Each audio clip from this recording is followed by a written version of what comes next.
Alrighty. Here's our TLS 358 coach interview, and here I'm with Tabby.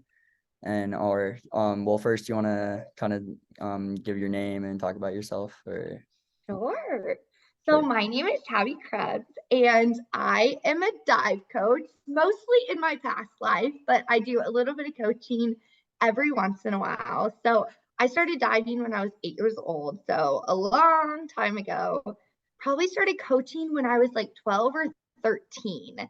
And I started off coaching like little kids, like they were called bitty bouncers. They were like 4 or 5 years old, and it was so much fun. So I did that through high school. And then in college, I got to coach Loyola High School, the boys at Loyola High School, where I met Devin and he was on my dive team and he was the best on the team. Absolutely amazing and learned so much and was so easy to coach. Thank And now I just dabble and coach a little bit at the Mission Viejo Matadors. Cool. Very awesome. Very awesome. Um, so how I would say, what is your favorite moment in coaching or memory you've had? Yes. Okay, this is like such a silly memory, but I used to coach like when I was in high school with my best friend Delaney, and it was just so much fun to coach with her. So we used to coach the little kids. And one time we were coaching this boy, and he, like most of the boys, like wear like the Speedos where they tie tight. And because like when you Oh, I dive, hated wearing Speedos. I did not like wearing Speedos. it's a little uncomfortable, especially for like the little kids that aren't used to it. So he was wearing swim trunks. And we used to do this slide where like the kids would play on the slide, we'd get it wet, and it would teach them like lineup so they would Oh, like no yeah. injuries. And my friend Delaney was doing it and she did it and accidentally like grabbed a hold of his pants and he like flew out of his pants. Oh my, And that's I was, hilarious. oh my God. And there's all the parents like out there watching and looking. And she like threw him his shorts and was like, "Oh, put your pants on, put your pants on." And he thought it was the funniest thing, but oh my God, it was like the funniest memory, Funniest like memory you've coaching. had. Because like Yeah, she was all frazzled and he thought it was so funny. Oh my God. He was that's little. He so was probably funny. like 5, 6 years old, but it was really funny. And that was at the beginning of when you started to coach, you said, Yes, or in the beginning at the Natadors. got you. Very fun. And then on the flip side of that, what was the most difficult coaching moment or incident you faced? Yeah, I'm trying to think. I don't remember specifically, but I know a couple times when I was coaching at the Matadors, it gets a little nerve-wracking when the kids are like running around and kind of wild and out of control because they can get Yeah. hurt. And like a couple times, kids hit the board when I was coaching, and it was so scary, especially when they're How'd little you and deal they with get that? freaked out. How do you deal with that? Yeah, that's a good question. How I learned to deal with it is like not to make it a big deal to the kid because the kids like react how you react. So if they hit the board and you're like, "Oh, you're okay, come swim over," and like usually like they have a scratch on them or something like that, and you just like stay very calm. If you freak out, they're like, "Oh my God, what happened?" And they get all Yeah. scared. Because all the So just coach like like stay calm. yeah, because wouldn't the like I don't know, as being a fellow diver of yours, like I would see like some of our like other teammates or my teammates, like they would come super close and I'd be like I'd look to you and So I'm like close. Tabby, like like I know. And it's so funny because like when stuff happens, like I'm a very like encouraging, fun coach, but like when it gets dangerous like that, very few times I get like not yeah. mad, but almost like turn it on like, hey, no, stop. Like you can't do Just that because it's scary. It's like like, no, no, no, we need to focus, like get on it, do your corrections so you don't get hurt, that's kind true. of thing. Great, great, Yeah. great answer. And then so what potential role or impact can coaches have in young people's lives? I think honestly, I think coaches have more impact on kids' lives than like teachers. I think they have almost as much influence as like even your parents because your coaches, they're there to guide you obviously in your sport, but they can also like guide you in life and just bring like such a positive experience to someone. And I think coaches like make it or break it for someone in a sport. Like if you love like diving, for True. instance. I know. Because like diving, for instance, like can be so fun and you love it, but then you have a really crappy coach that's like super down and like not encouraging. Like it doesn't make you want to try as much. Like, Right.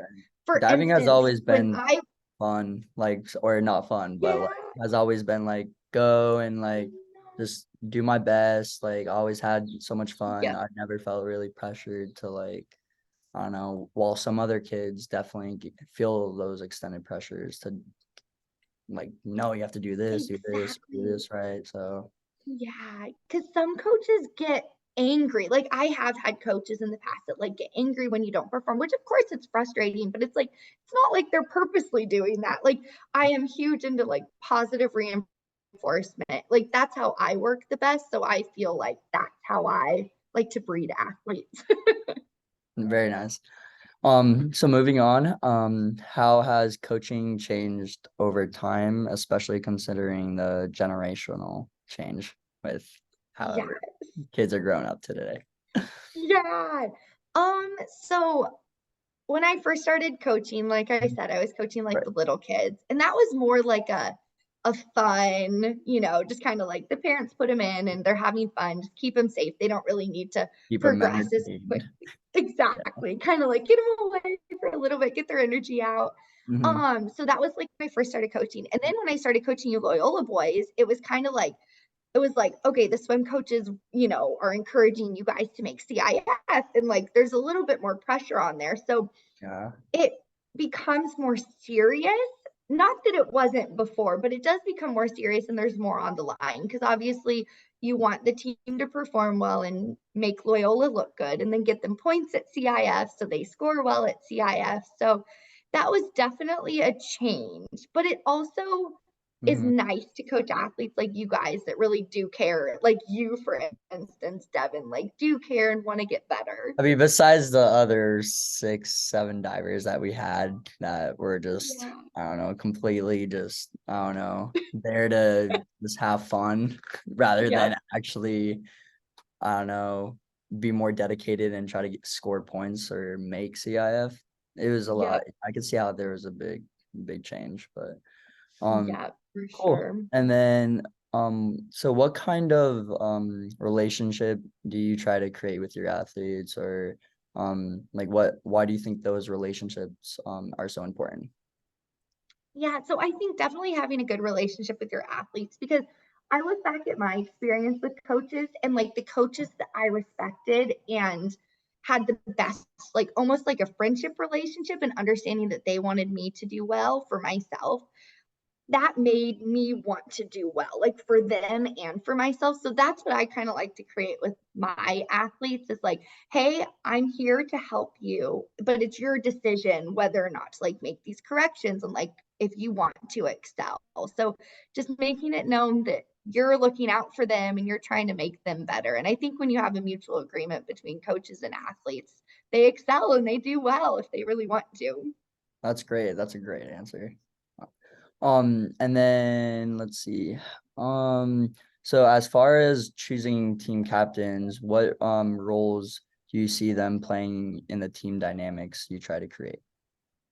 Yeah, so I like to choose people not necessarily who are the best on the team, but bring the best energy and vibe. Like someone who's positive, because like no one wants to go to practice and for it to be like a Debbie Downer kind of thing. Like brings the best vibe, shows those leadership skills, and those definitely go hand in hand with like positivity, encouragement, just like really bringing people up and just Great. gaining positivity everywhere. So Perfect. And then I believe, let's see, how would you describe your personal leadership style? yeah, so I was actually team captain. So I dove at USC also in college and All 4 years too? all 4 years. Well, three and a half. I stopped midway through senior year, but I did most of it. So like Was that due to like COVID or no, luckily I was so lucky and didn't get or- COVID in college. okay. I graduated a year, 2 years before COVID. I'm quite old, Devin. No, not really. Well, no, I mean like okay, I got you. No, I'm but getting it it. I got an internship in Santa Monica and it was like crazy drive. So I chose that. I chose to move on and go to my career instead of diving. Yeah. But my sophomore year, I was team captain and same kind of thing, just like really bringing that energy and positivity to practice. We would also like lead warm-ups a lot of the times as team captains because our coaches were like in meetings or up in their office doing administrative work or whatnot. So that was really fun. And yeah, really just bringing that positivity to the because it is hard. Like when you are a college athlete and you are training 2 days a week, like it's not always fun. Like it does take a lot of I mean, dedication it's a and energy. So collegiate, you're you're in not a always, collegiate sport, like you're definitely like having to like perform every single day. yeah. Pretty much. And there's a little bit more pressure, A and you're lot just more, like a lot straight up more, a lot more. a lot more. Exhausted. So it's like it is hard to keep that energy alive, but hey, you got to do it, and that's Right. definitely what I brought, like being Right. captain there. Then moving on, so this is a great question. So what ways, does your coaching, style or technique, play and draw with like your personality? Yeah. Oh my goodness. That's I a good feel like question. I don't have like a difference between like my personality and my coaching personality. I feel like it's pretty consistent, just like super energized and positive and just like really encouraging for sure. As And I I first feel met like, you, Tabby, I was like, "Oh, this is gonna be a great time. Like, we're gonna get along so oh, well. Like, you be a that's so yeah." nice. Like, Thank you. I showing up to practice like during like, what was it, like 6:30 a.m. practices. I Yeah. was happy to be there. Like, I was like, I'm Yeah. actually like, if she's here, then like I don't know, Oh, that makes my day even more. you're So so sweet. But it is hard. I mean, like that's so early in the morning and just to like show up. Cause like I'm a huge advocate of like your attitude is your choice. Like I wake up in the morning, even if something's not going very well, I'm like, I'm gonna have a good day today. I'm gonna have a positive attitude. And it just makes your day so much better. And it's like days are gonna happen, time is gonna move on no matter what. And might as well make it good, make yourself happy kind of thing. So very no, true. I like that. But you did that too. You absolutely did Thank that. you, Tabby. Thank you. And then so let's see, moving on. So how do you go about preparing slash planning slash organizing as a coach before like your practices? Yeah. So Oh, oh, Tabby,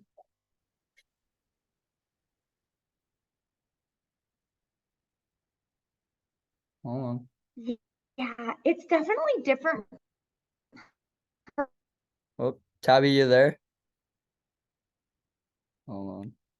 per Oh, Tabby. athlete, like especially in Christian and Griffin. Oh no. I think my internet's Oh, unstable. I can hear. Can you hear me? You. Hold on. No, it's cutting out a little bit. Okay. Yeah, yeah, you're back. I see you. Am I good? Okay, there. Yeah, you're good. Okay, we're You're good. good. Sorry, we cut Thank out a God. little bit. No, that's okay. It was like you were frozen, but I could hear you, but we're all good. Perfect. Um, so it's definitely different per athlete because like at Loyola, for instance, we have who had more skills than others, I guess I could say. It was like Hmm.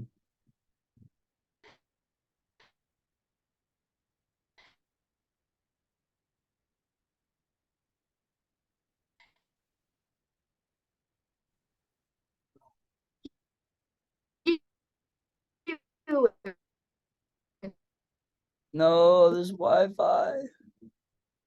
Oh my God. Hold on. and Griffin.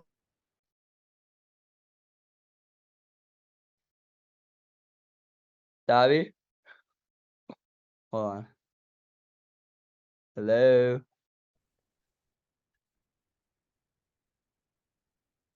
I'm so sorry. This is so bad. Hold on. Can you hear me? Hello? I don't know if I can hear you. Can you hear me? No, you can hear me? No, I can't. This is so Yeah, oh, I weird. can hear you now. Okay, I can hear you now too. Sorry, my Wi-Fi is really unstable. I'm outside right now, so I don't. Don't worry. Is But it? Oh, yeah. I was it's gonna still ask you about recording. the Still recording. good, perfect.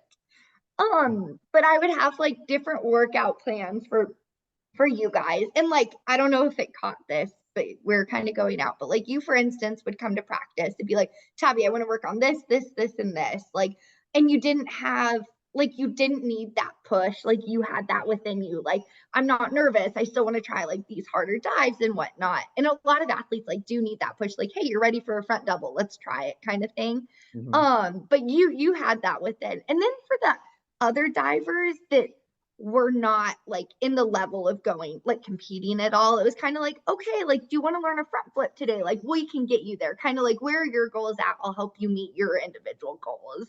Great. Do you remember Kevin Sarbom? Yes. Like And oh my tall God, guy. I know. He was so good. What couldn't he do? He tried, was it front 1.5 or front flip?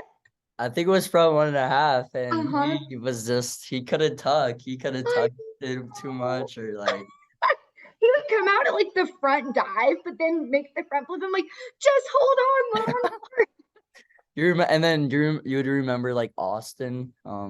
Yes, I Nicole. Yes. love Oh, he Austin. was really good He too. was He was good with you guys. too. Yeah, he was really good too. Yeah.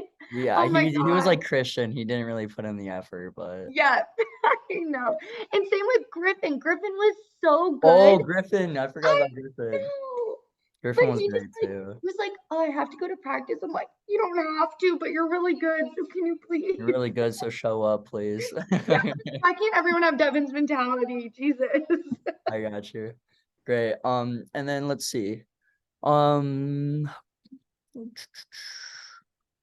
so why do you believe, or why do you think it is critical for coaches to consider the age, skill level, or other factors that may contribute to an athlete?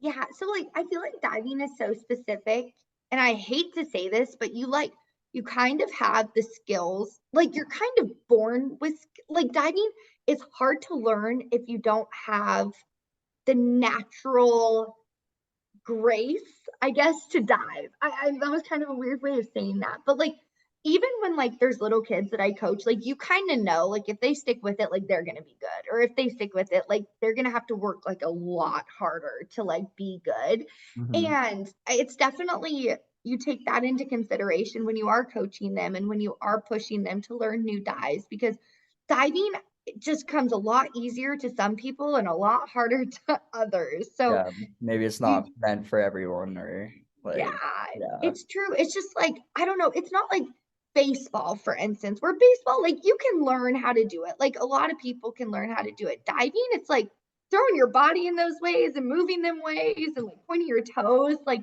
it does Yeah, not come very naturally to most does not. people. That's funny. Yeah. Yeah, that's great. And then how do you foster like positive relationships with either parents, as administrators, fellow coaches? Yeah.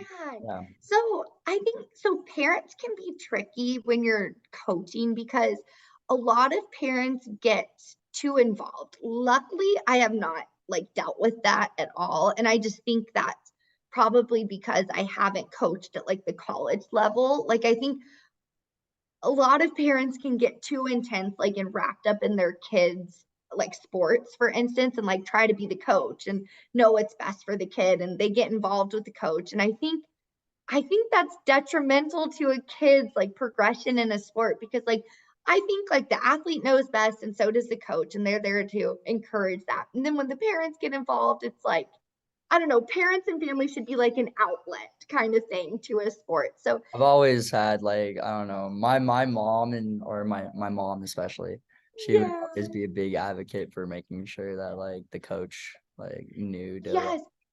I don't Well, know, put my son in, put my kid in, help my yeah. kid, like, so No, but your parents, because I know you're sweet parents. Your parents were the best because they were so supportive. They would come to all the meets and everything. And I, as a coach, like I love that. I'm like, okay, the parents are involved, like they're supporting their kid. I love seeing that.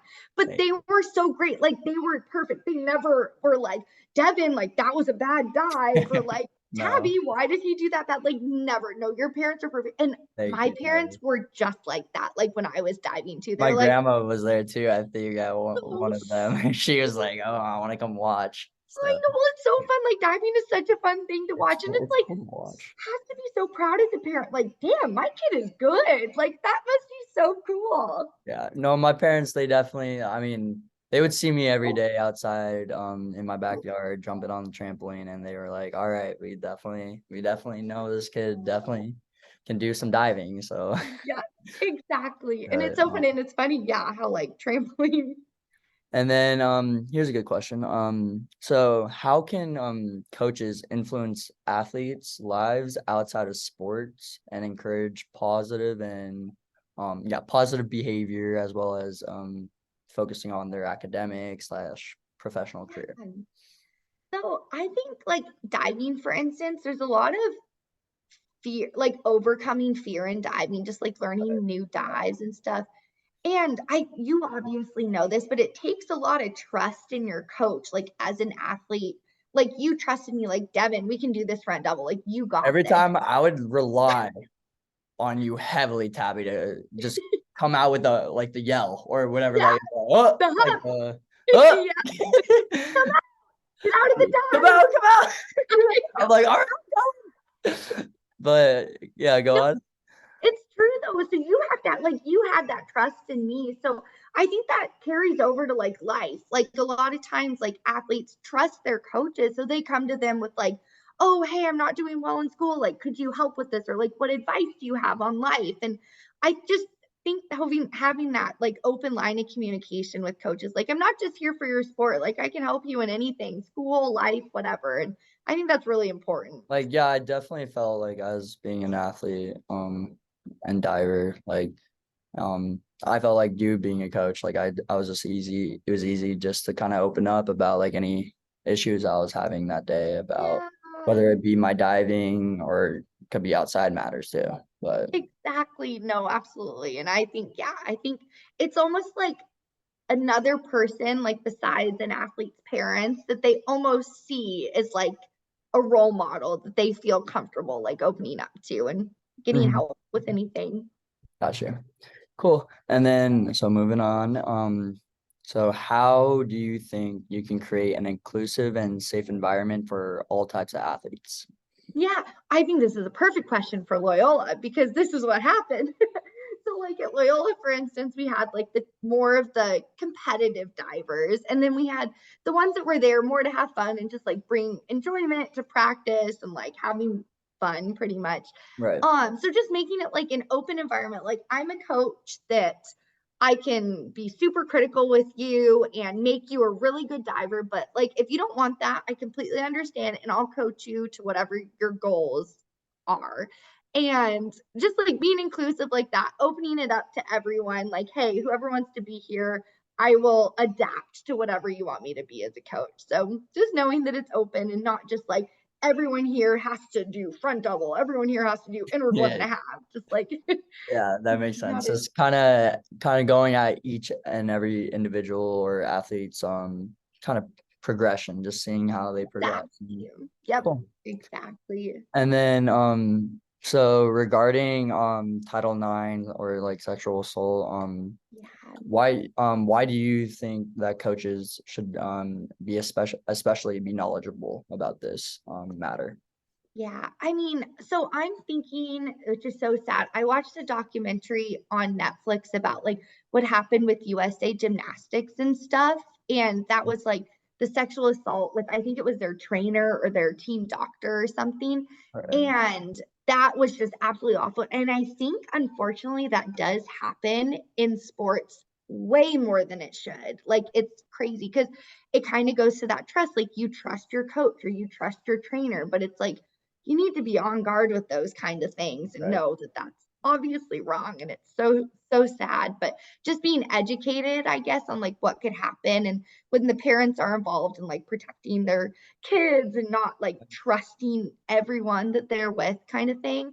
And also on the contrary of like a positive Title IX kind of thing, like Mhm. I know in college, at least at USD, and I think all colleges, at least D1, have to have, because of Title IX, equal amounts of scholarships for like men and women. You're right. Yeah. And obviously, when we think of like scholarships, at least me for men, it's like majority football, because like there's like 100 plus guys on the football team. Yeah. And like basketball, I'm thinking like USC, like there's so many guys on the football team, like it's crazy. But Hmm. that, because there's so many scholarships within like football and basketball and baseball, for instance, there has to be equal amounts for women. So like there's a lot of women's sports at It's USC. equal opportunity, equal amount of facilities and all equipment, gear. They should all be supplied the same. Exactly, totally. And like there's some sports at USC that like women, they have women teams, but not men. So like we have Oh, women's soccer, we have women's lacrosse, we have women's rowing, wow. but no men's teams for those. So Wow. that's how they're getting those scholarships. And it's really interesting. Of course, I benefited from that also. So I am pro Title IX. Pro Title. Yes. Cool. And then moving on, let's see. How can coaches minimize any liability or risk?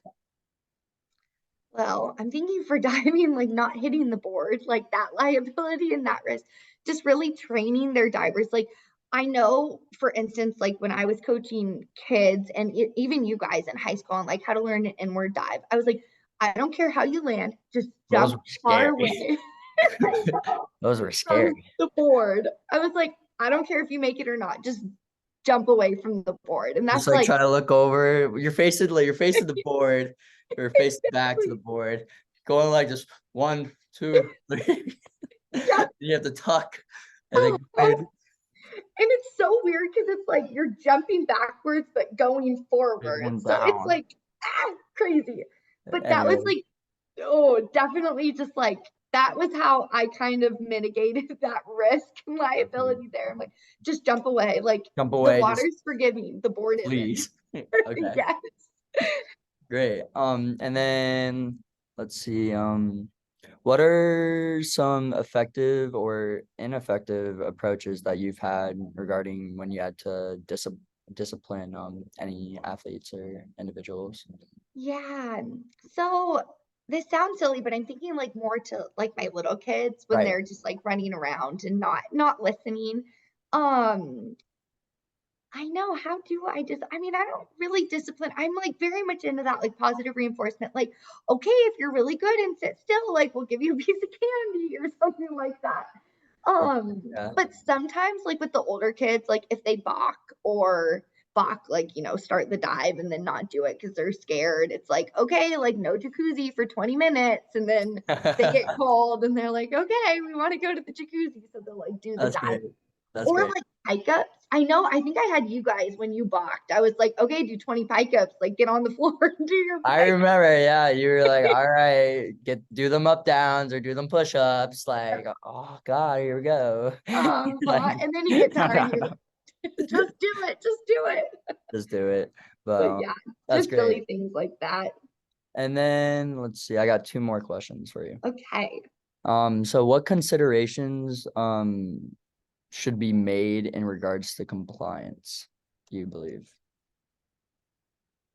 Or I can Um, rephrase that. As far as like as being a coach, what like considerations would you make to your athletes to have them quote unquote like better comply or like kind of ask of what you want to what what you want them to get done. yeah. Hmm. I know, that's a good question. I think just like having them be educated on like what I expect of them and then like what their expectations are too, and just being aligned with that. And then having like a goal together as a coach and athlete instead of like, because it never works when like the coach has a different goal than the athlete. It's like, No. no, we need to combine. And Perfect. yeah, I hope that was a good answer to that No, that's question. great. That's great. And then the last question I have for you, Tabby, is um, how can social media be a problem and or an opportunity for coaches? Yeah, so I kind of want to take it like the opportunity route. But diving, especially, like there are so many videos of diving on like Instagram, for instance, and like it's no secret that like China is the leaders like in diving, like the way they train their athletes and whatnot. And Oh, Instagram, for instance, yeah. is crazy. They're like amazing. Yeah. It gives us like an outlet to easily see like what techniques they're using and how they're, doing different dives and even new dives that they're coming up with. So it's like it's really interesting to see that like pretty instantaneously. So I think it's a benefit in that sense. And like doing slow motion and like studying That's film and true. whatnot. Studying film, like seeing Yeah, how like they're diving and everything. That's great. That's great. exactly. Yeah, of Cool. Well, Tabby, I want to thank you for the time and course. allowing to just have this coaching interview. This has been amazing. Um, Absolutely. and then yeah, I think that's it. So I'll stop the recording. Okay, perfect.